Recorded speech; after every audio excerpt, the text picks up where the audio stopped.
নমস্কাৰ ৰাইজসকল। ল'ৰা এটা মানে মোক ৰোষ্ট কৰিছে আৰু সি মোক সুধিছে যে হিমন্ত বিশ্ব শৰ্মাই অসমৰ কাৰণে কি কৰিলে। ৰাইজসকল, ইয়াৰ সম্পূৰ্ণ ভিডিঅ'টো কাইলৈ দি আছোঁ। আজি মাত্ৰ ইয়াৰ এই প্ৰশ্নটোৰ উত্তৰহে দিম।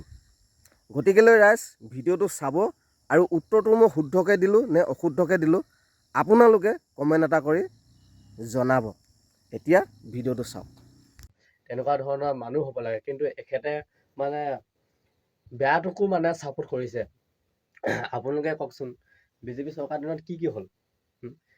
বাবা, তোক মই প্ৰথম এটা কথা কৈছোঁ যে তই চকুৰে নেদেখ না তই দেখিও নেদেখাৰ ভাও ধৰ, না তোৰ চকুত ঘোঁৰাৰ বাল জগিলে।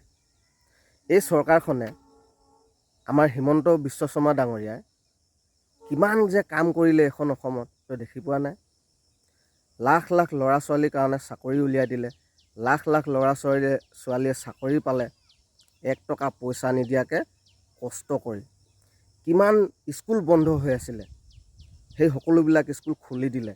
কিমান শিক্ষক ঘৰত বহি গাঁৱত হাজিৰা কৰিছিলে, আজি সেইসকল শিক্ষকে আকৌ চাকৰিটো ঘূৰাই সেই স্কুলত চাকৰি কৰি আছে, নিজৰ ঘৰখন ধুনীয়াকৈ চলি আছে।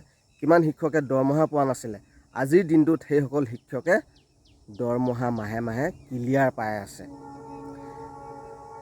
অসমৰ কিমান গাঁৱত, ভিতৰুৱা গাঁৱত ৰাস্তা বনালে, যিবিলাক ৰাস্তাত আগতে এআঁঠু বোকা হয়, আজি সেইসমূহ ৰাস্তা এনেকুৱা চাই লওক।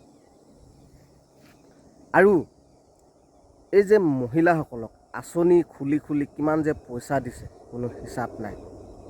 আৰু যে কিমান কি ভাল কাম কৰিছে কোনো হিচাপ নাই। হয়তো সেইখিনি এতিয়া আমি দেখি পোৱা নাই। কিন্তু সেইখিনি দেখিবলৈ হ'লে আমি এতিয়া আৰু বহুত ঘূৰিব লাগিব।